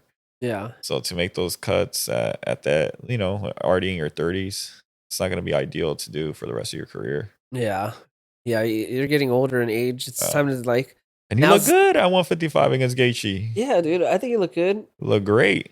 Yeah, take care of your body now. Start setting stuff up for the next chapter. It's sad to say, but it is what it is, Yeah, I think his chin will be better at 155. Yeah. At this point. Yeah. I mean, because it drains you, bro. Think about like Pereira. Like if he stayed at 185, I think that would have killed his career. Not because of the guys, just the weight cut. Just the weight cut itself, and then taking that punishment. Yeah, you don't want to take that type of punishment when you're that drained. Yeah. Yeah. No, I agree. Pereira though, bro, this one what a star. What's next for Pereira? I see that they offered him Ankalaev. Yeah, probably Ankalaev. How do you feel about that fight? I'm okay if it happens. Just so, like if Alex beats him, people don't have to be like, oh, he hasn't beat a grappler, even though this guy's not even a grappler. Nah. Well, I forgot. But he can, use his wrestling, but he doesn't really have that great. He's not like a Chimaev or Habib type of wrestler. Yeah. Yeah, he's not that Dagestani. Nah. Well, I saw Brendan Schaub talking about his stats, and he said he actually strikes a lot more than goes to the ground. He does. I don't know why. I don't know why people keep saying he's like this wrestler dude. Because he's a Russian Dagestani. Yeah, that's why. Yeah, because of his name, his look, and everything. Yeah. That's all you gotta have. Yeah, he's probably decent, like a decent wrestler just in general. But like he's not like a threat, like a Habib threat at that division. Yeah, and he favors his striking more. He even said, "I'm gonna knock Alex Pereira out." I know a lot of people have said that though. I'm like, okay, buddy. Yeah. I'm down for it. He's a big dude. He's a big. Don't get me wrong. Like I'm sure he's got the power to knock out Freya, but I don't think he's got the speed and even the cardio and everything, and just in general, like the striking aspect, the technique that at the highest level. I don't know if he matches up with Pereira, but it'd be crazy if he actually puts up a fight like we just saw with Khalil. Yeah. But I actually had a great feeling that Khalil would have put up a great fight like that. I thought it was up there. I thought people that might be one of the best fights of the year right there, bro. Dude, I thought people were not respecting Khalil for what he was, bro. A lot of people, he was the underdog. Like most of the people I talked with thought that Pereira was going to walk through him. He's half Thai. Yeah, I was like, bro, you got to put some respect on Khalil Roundtree because this he represented for us, bro. Fights on, dude. Yeah. Bro. Yeah. He reps that whole Muay Thai tradition. It's beautiful when he does that in the UFC. And he's got a great personality, dude. I don't know why the UFC doesn't push him more, You should have him in here. I wish, bro. I'll hit him up, dude. Come on, I think he's from LA, Let's go dude. for the brotherhood. Yeah, he's from LA, if I'm not mistaken. I think he grew up in LA. Yeah. And then, but he lives out in Vegas, I believe. People keep telling me that. Yeah, I gotta travel out there. So you can be like, come on, Khalil. Hey, go out there, bro. There's a lot of fighters just in general. Yeah. Just link up with some of them. The Apex Center. I'll go with you. I gotta get some workouts over there. I gotta get in with someone that can get me in the Apex Center, dude. Mm, I gotta find out someone that, you know. that's all you need right there. Yeah. Yeah. Oh shit, Go get it, bro. Oh shit, I don't know which one's which. Yeah, it's okay, brother. Yeah, you're welcome, bro. Yeah, so Pereira's destroying it. I saw him spar that pro boxer. I think today I saw it on my feed. Yeah, he spars a lot of boxers. That's one thing I wanna partake a little bit more too, because that's one thing. That's one thing I implemented a lot more. My bad, I cut you off too. Nah, go ahead. I implemented a lot more boxing sparring in this camp, just in general, like some more boxing rounds. That's very important. Like doing that is like next level, because it is. Yeah. The cardio is a lot different than Muay Thai. Well, the pace that boxers put on is a lot different than Muay Thai. You know, it's just gas from the get go. It seems like, you know, it's the real man dance. Yeah, dude. Well, that organization I was telling you about, TCL, it's fucking the 1 3-minute round. That's all you get. Most people get only 1 3-minute round. That's your fight, you know. Yeah. So it's like all gas the whole 3 minute, bro. And I like it. I've been watching a little bit of that, and I've been getting into it. I'll send you some links, dude. Just straight putazos for 3 minutes. Yeah. Dude, after interviewing this guy, I got a lot more curious about the boxing world. I wanna learn more about it, you know. Well, what about the homie Christian? Christian? From Westward, Christian. Oh, from West Coast Athletics. Yeah, West Coast. Oh yeah, he's big into boxing. Yeah, too. Yeah, he's got a boxing program at his gym actually. Yeah, he got a boxing class. Good guys like him who are well into boxing. Shout out him. Yeah. But now, the boxing community, it's been getting up there again too. They're getting big, bro. The new wave, it's coming, bro. The new generation, they're putting them on. I mean, boxing's always been big, but this whole thing with like the Misfits stuff and like the celebrity boxing matches is kind of crazy. Actually, think about it. That's perpetuating the sport. Like it's bringing it back. Because honestly, I felt like in a way, yeah, because it gets younger viewers to watch, but then like they might actually fall in love with it, where like they actually want to try it out for themselves. They get serious with it. Like they're not just looking up to Jake Paul or Logan Paul or whoever the fuck it is, some streamer. Like they're actually taking it seriously now to the point where like they understand, like, okay, let me go look at a Lomachenko, let me go study him, something like that.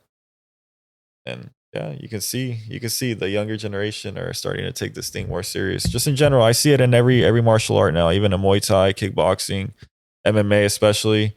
I see the kids are really more in tune with learning just self-defense and this, and it's beautiful. Yeah, I think martial arts in general is becoming bigger, but boxing for some reason is just skyrocketing. It's just everyone knows boxing now. Because it's where the money's at. Yeah. Out of all of them, out of all combat sports, it's where the money's at, bro. So at the end of the day, it's like, okay, if I'm gonna do one combat sport where like I'm gonna take it serious, where I got to take it that much serious, and I'm gonna try to make the most money as I can as possible and get the fuck out, it's boxing, right? Yeah. Yeah, I didn't like after I interviewed Angel, I just never really thought about like the local circuit for boxing. I was like, oh, that's interesting. I want to learn more about this, Yeah. I want to learn more about this culture, I want to learn more about CTE. For sure. Bro, I'm telling you, these kids were throwing putazos, bro. Little 15-year-old kids, I gotta go to school tomorrow. I was just like, they still gotta go home and do their homework. Bro, for real. I was just like, damn, y'all are just beating each other up right now. Oh, man. Yeah. Still gotta go home and think and finish this work. I mean, it's like, bro. It was cool. That was cool. I mean, it is what it is. Shout out more to them. Props to them, man. Yeah. I could never be them, bro. Better than me.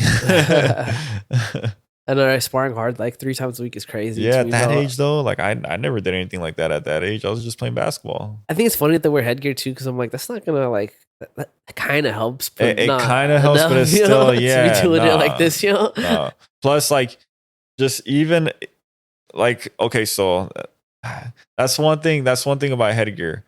So like, if you can hit someone straight right through the headgear, do it. Why are you gonna hit the padding? You know what I mean? Like, you're still taking good shots even with headgear on. Yeah. If they're a good striker enough to fit through, straight to your face. Yeah, you can still get popped in the nose, make someone bleed.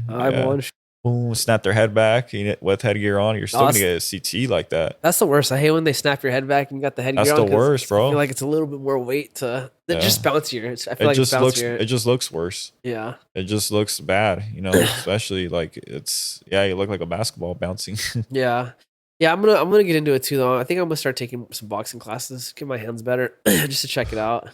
Let's do a little bit more boxing sparring in the ring. Yeah, I'm down. I'm down. So down, dude. It was a trip too. When I was doing the interview with Miguel, we were doing it in the ring. Yeah.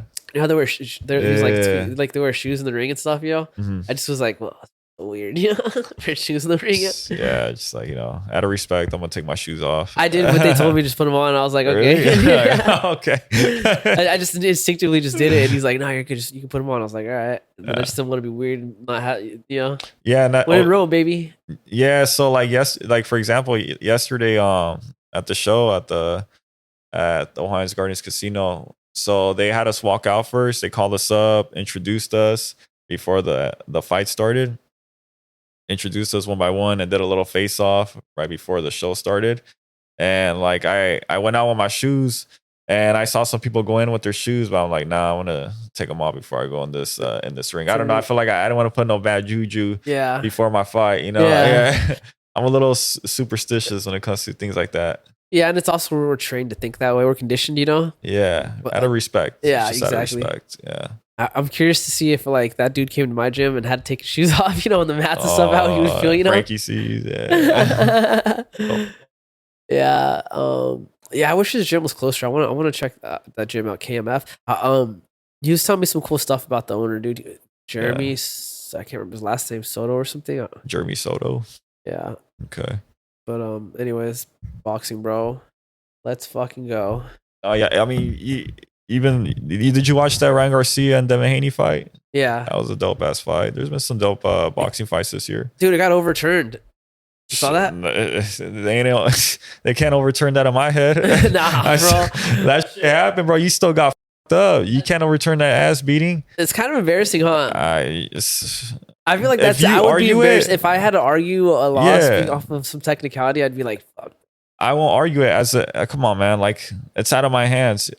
Whatever happened in the fight happened in the fight. Like, they overturned that. It's like, you can't, bro. It's like, I took the damage. You can't overturn the damage.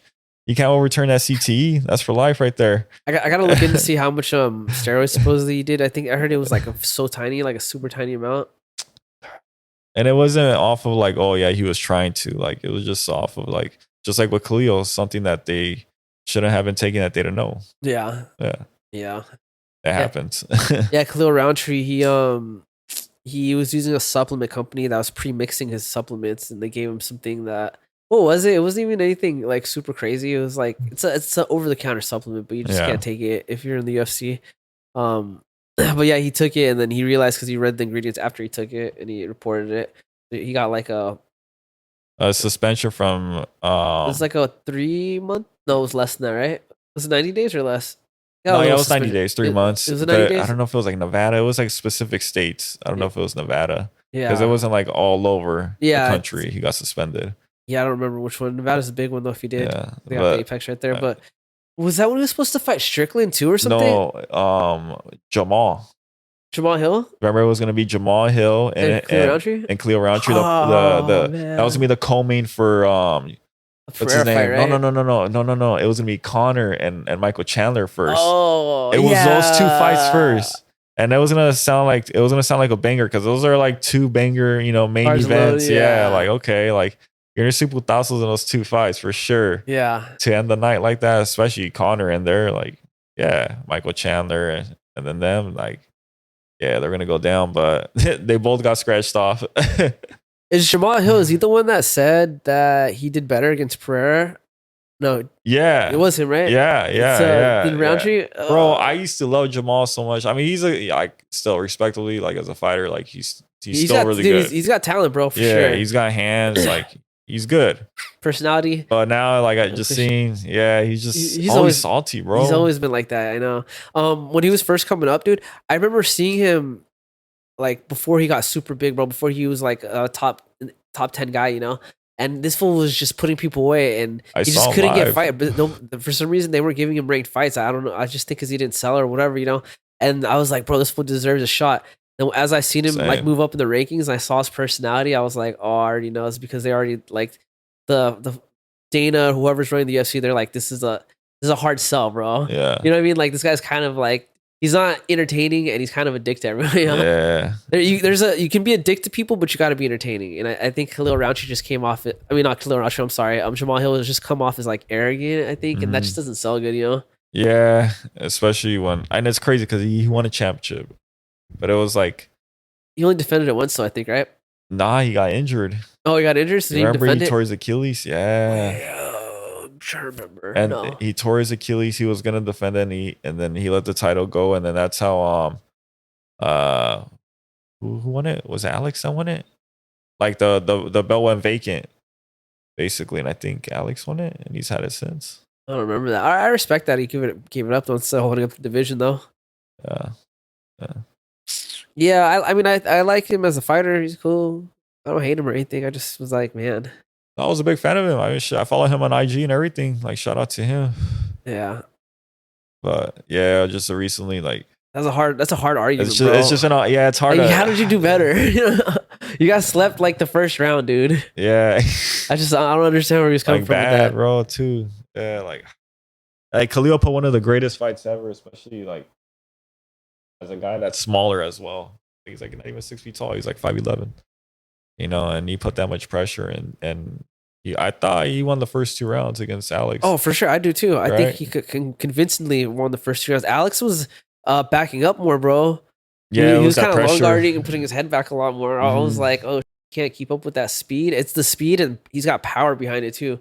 So not only is he fast, he's f***ing you up, dude. You know? But once where I realized it clicked for Pereira was like obviously the jab. He started landing the jab at will. Yeah. Once I started seeing the jab land like effortlessly, I was like, and I started seeing Khalil just doing this and stop rushing him. Yeah. I was like, now he's just defensive. And then it looked like he was gassing out. And then from there, Pereira was just picking him apart. Yeah. When he started slowing down, Pereira was able to start matching his speed a little bit better. And then whenever Khalil would throw, like he would just shoulder roll it, you know, like use that Strickland type of defense. I can see, I see how they translate now with each other. Yeah. You know? Yeah. He does it not like he does it similar, but he kind of does it more like he was doing that in the beginning of the fight, but then as he caught on, he started doing this. I saw him, a little better. Yeah. The punches were going like that.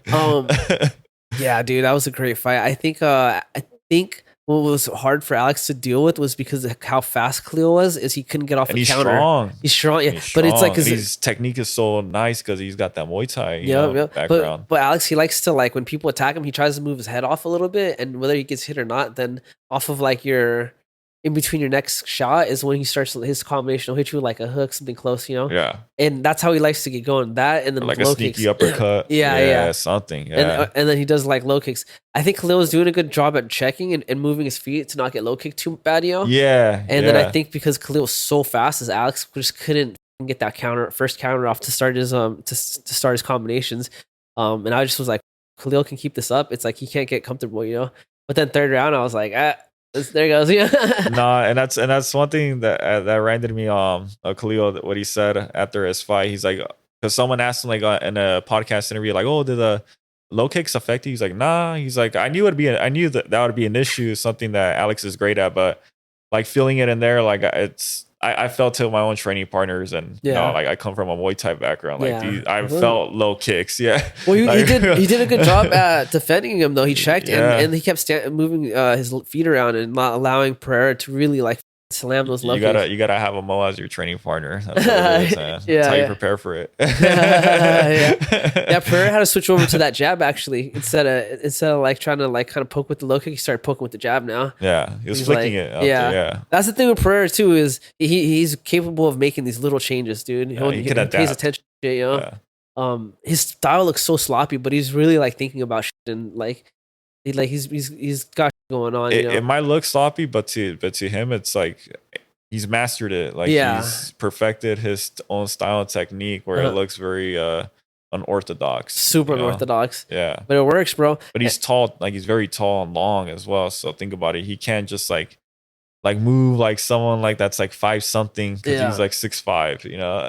Yeah. 1,000%. Yeah. So he still got his reign, bro. Khalil was looking so hot that first and second round, bro. At one point, I thought he had Alex. I was like, oh, he's got him, bro. Did he drop him for a second? He caught a kick and then threw like an overhand or some shit. Yeah, he took a knee, bro. What do you do? Alex went for a high kick, and Khalil kind of sort of ducked it. He missed completely, so he got him off balance, and from there he landed like a right hook. Yeah, he landed a right hook, and then like Alex just. Dude, yeah. He lost contact. Like it was like a, like a flash. It was a flash because he went right back up and back to fighting, back to jabbing. yeah, dude. That fight was just such. I gotta rewatch that fight, man. What a great fight that was. Dude. And to open up the third round, I remember he got him with the just a blitz 1, 2, 3 and a sneak kick. Yeah, that sneak kick right to Pereira's liver, and Pereira he even went like that, and he went to the cage, and then he just went back to. Yeah, Khalil was a monster, to stone face. Like what the whatever Khalil hit him with though, he just went back to himself. Like what the dude? Yeah, I'm surprised Khalil didn't like try to take him down more or something. I thought he's not a wrestler. He's never gone for a takedown ever. But didn't he do wrestling? Was that his first? No. I think I could have sworn he was like a grappler or something first. Bro, he was an emo, a fat kid when he was. I thought he was like into wrestling and shit. Why am I thinking that? He always started. He even said he started in like kickboxing, Muay Thai because striking just seemed easier than getting on the ground because he was 300 pounds. Yeah. Like as a 300-pound fat guy, like it's going to be tough to move around on the ground like that. Sick. Yeah. So he just like, I'm just going to stick to standing up. Like fighting this way. Like he's like, every fight starts on the feet, right? Yeah. I wonder why I thought that, dude. I think I said that a few times. Fact check. Hey man. Shit, that's what real homies are here for. Yes, sir. Yes, sir. Dude, we got the election coming up, dude. Who you think got in the bag? I don't know, dude. It's a tough one. It looks tight though, because I've been looking at. Yeah, it's gonna be a tight one, regardless. Yeah, whoever wins. Well, I mean, at this point, I think we all know that it's like up to the swing states, right? So I guess whatever they're feeling. Yeah, I think they're gonna give it to Trump though. I wonder if I gotta like, yeah. I think they're gonna give. I think Trump probably should take it from what I've seen. I was in HB actually over the weekend, and I seen so many Trump cars with Trump flags and all that. There's a dumpster truck with his face on it. It's crazy. Yeah. They're the crazy ones. Like, yeah, it's not them that's running the office. It's Trump himself, and whatever their views are is not the same. Whatever Trump has, yeah. I might have to cut this up because fucking YouTube's a little election stuff right now. Oh no, yeah, I know. They straight up told. They sent me an email. Yeah, they said monetize. Yeah, if you talk about election stuff, it's gonna be demonetized and stuff. Yeah, they're not gonna ban it or anything, but they just told you not to talk about it until the election ends, dude. Shit, we might hurt some of our own homies' feelings talking about this, bro. But you know what's messed up is other pages can, dude. But you have to apply for like a thing for them to let you to be a political like podcast, and then they'll let you talk about it. I applied for it like 10 times and they haven't given it to me. I mean, I'm not surprised, bro. I don't even want to talk about politics. I just want to have it. So if I do talk about it, I could be like, it could just come up right away and then just go away right away. Like it's not something we're you're really passionate about. Hella lame, dude. Yeah. Censorship. It almost makes me want to like get into politics just so I can make a political podcast and talk about politics and be like, fuck you, YouTube. I mean, yeah. I don't know your rights in general. I get motivated by hate, bro. Like honestly, it fuels me. It does, bro. Hey, you gotta find something that makes things personal, and that's sometimes it brings the best you out of YouTube, dude. You can't censor me, dude. I'll show you. Trying to put your art out there, the way you want it to. Organically, it should be, not edited out. Yeah, how they want it to be. I feel like I just gotta get more with what's that other YouTube alternative, Rumble? Yeah, Rumble. I gotta get more to Rumble. They don't give. You can say whatever you want, dude. Yeah, that's excuse me. That's another place where. You know what else is tight? Is this fucking magnet is holding this fucking tray, which is perfect. Shout out Trey. Trey's with us when he's not with us, bro. The homie. I hope I get to see him soon, bro. I know, bro. Shout out him. Tell him I said what's up. He was gonna come over today, and then he just stopped texting me. Yeah. Oh, he got his iPad jack. That's what he was dealing with. That. Yeah, he's telling me he had to go do a police report. For real? Yeah, he was bummed because he knows the house it's at, and he called the police, and they just said to do a report. He's on butthurt, so I don't know where it's at. I think it happened in like LA or something. Okay. Yeah, he's been out there in LA a lot. I noticed that. Yeah, he likes to chill out there. What's up with you, Drew? What's new with your life, dog? What's gonna be new now? I mean, no, I mean, I was just really focused on this fight camp alone and just my own art and crafts. I was just really motivated on getting this job done. I wasn't like letting anything else distract me. Other than that, just a lot of work and coaching and yeah, just training, being in the gym a lot, living a very disciplined life up until now. I'm just smoking, bro. No, I know. I'm just teasing. We're not doing blow or anything. But yeah, man, nothing too new. Just trying to make more money. Making more money. That's all we're doing. Yeah. How's work, bro? You still at the same spot? Yeah, I am. I mean, work is good, honestly. I mean, the relationship there that I have with everyone, especially management, it's really good. It's really tight. Yeah, I mean, they let me be flexible with my schedule because I do have a hectic schedule. When it comes to training and just my own personal life, so I'm able to get a lot of shit done with them. Yeah, that's the other thing that if people that have never been in it before, they don't understand. Like, if you really want to fight and compete, it requires a lot of time, dude. Having a regular work schedule is tough, bro. If you're trying to compete, Yeah, and then I have like cool coworkers that like are really supportive in what I do. Like they're not just like some haters or like gas me up, and like they'll back me up or fill in for me or like like yeah, just go do what you got to do, bro. Like like it's okay with us. Yeah. Yeah. So it's like never an issue to really ask for a favor. Yeah. So yeah, bro. I mean, just in general, life's been good, but no complaints. The fam is good. I mean, like who is snoring? But I forgot his milkshake. KO, dude. He's waiting for his last walk. Wait. All right, I'll wake him up. No, but yeah, I mean, life is good, bro. I can't complain at all. Like, I'm just looking forward now to honestly spending these holidays with the fam, getting to chill more with them. Just doing more me, man. Not having to stress so much about fighting and getting back in the ring and stuff like that. Like now I get to just focus on I don't know, my own thing and more coaching too. More of my own work, getting to do more things for myself. But yeah, like this is something that I had been wanting to do for a while, bro, because I kept telling you, oh yeah, we're gonna do the pod, Yeah, I know. I know we talk about it like every other week. Sometimes yeah. I know. And I told myself, like, for sure, after my next fight in the ring, like, we gonna do it. And I had a good feeling too. Because I had like I said it before, I had a really good camp and just in general. Let's celebrate, bro. I gotta get Julio one, bro. I've been wanting to get him on, but he wanted to do one with Algu and Chris is like barely doing anything right now. He's just super like focused on drawing right now. Yeah, his own art. Yeah, he wants to do tattoos, so he's like just drawing a lot right now and sketching. Hell yeah. Yeah, I want to just tell Julio, let's just do it, me, you, and Algu, bro. Or if you want to come on, you can come on too, yo. Yeah, I mean, yeah. Yeah, but dude, thanks for coming on again, always bro. Welcome, bro. It's always a pleasure. Wait, what do you think about that joint? This one? This one smacks, bro. That's from my new job, dude. What is it? Oh, it's good. Dude, I forgot. I have the bag somewhere. I think it's right there. It's an indica, right? The flower? Yeah, it's an indica. This is Bolo Runts. Bolo Runts. Bolo Runts, baby. Oh, Bolo Runts. Bolo. Yeah, it's pretty cool. Unused spots. Never heard of that, Bolo. Me neither. I'm not gonna lie, dude. Me neither.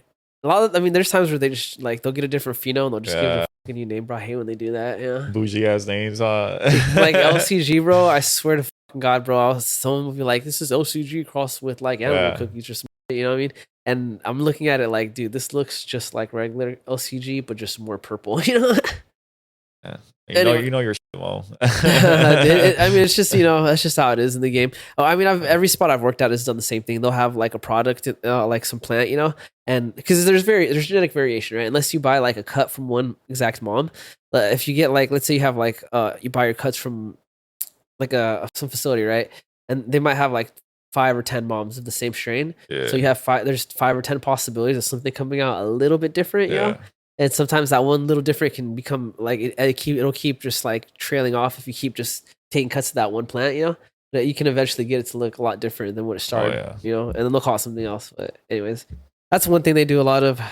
How long has it been now since you've been just working in general with the industry, the industry itself? Oh, dude, it's been since like I was in college, I guess. So Oh, Yeah, like almost the same time as Muay Thai. I started Muay Thai, so it's been like 7 years now. oh Yeah, yeah, yeah.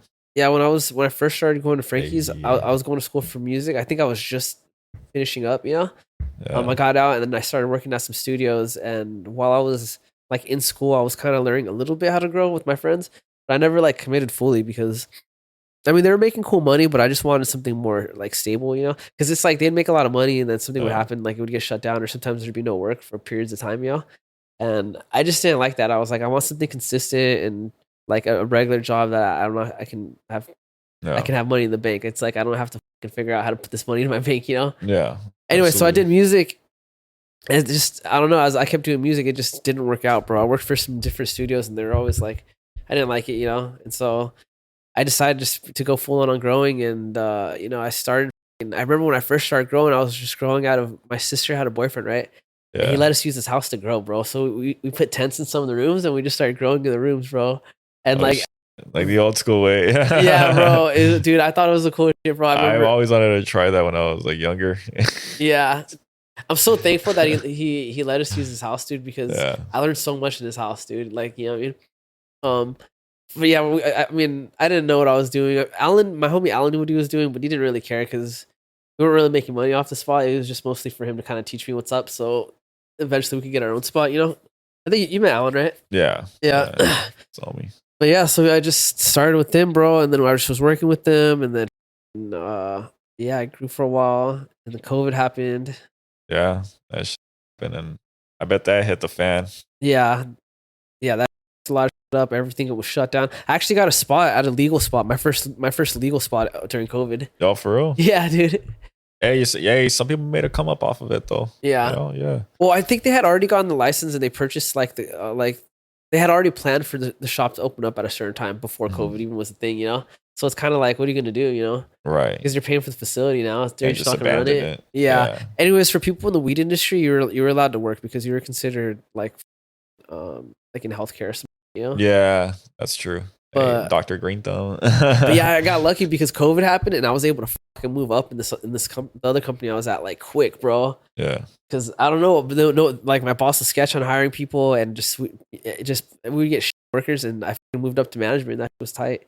Was there for a few All years. came out quick. Yeah, he gave me an opportunity, bro, and I'm so thankful for Al, this Albanian dude, because he promised me like, hey, bro, if you just do what I tell you and learn, he's like, I'll give you the opportunity.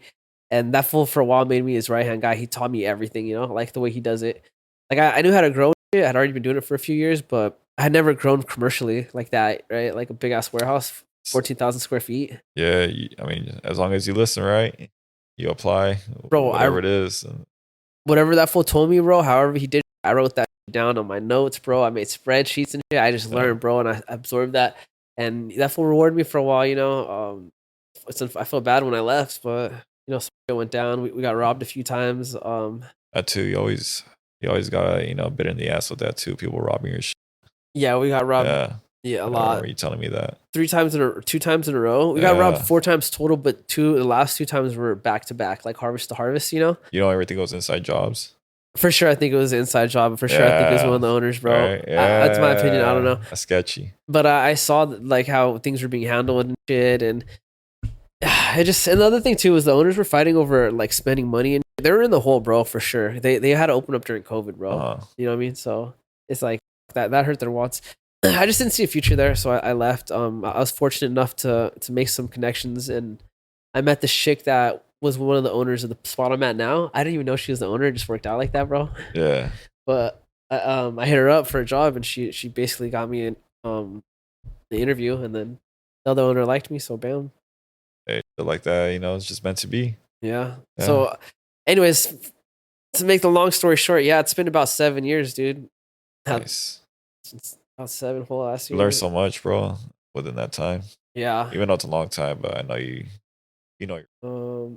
Anything you got? Anything you want to add? Anything coming up?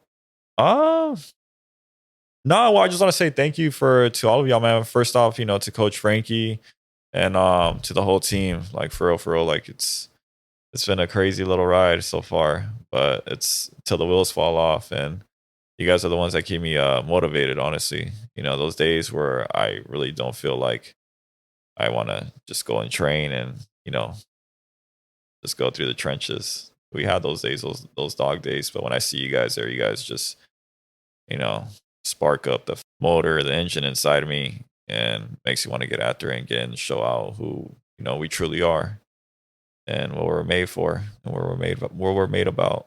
So yeah, man, a lot of this, like, it's crazy because in this sport, like, it's a one man thing, right? It's one-on-one, but like, you don't realize like the team of how many people it really takes for that one man to go out there, the army behind that one man to really get this thing done. Like, I'm not selfish whatsoever. Like, that's why it's not that I win and we all win.